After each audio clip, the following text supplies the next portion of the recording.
Wire bin. Stacking drill.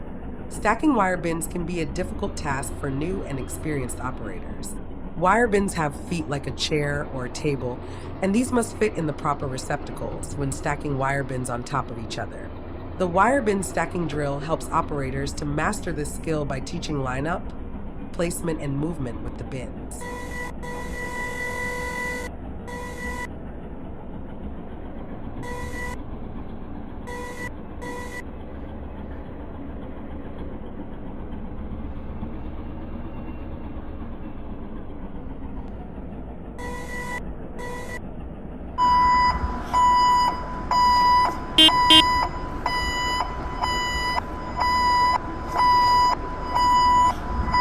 As with any load pickup, 90-degree turning is important for proper lineup.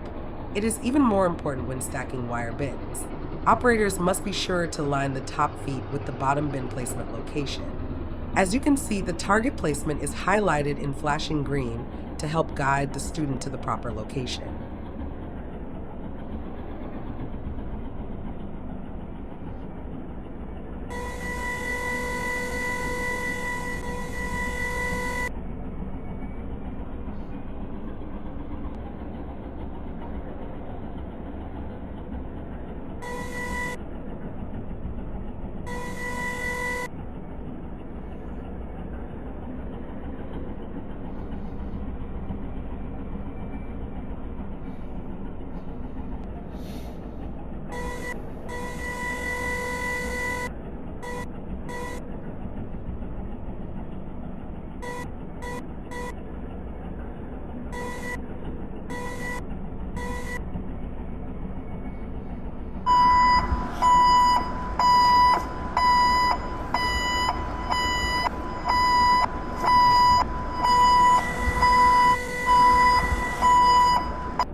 Once stacking is complete, both bins are picked up and driven to the green drill completion location.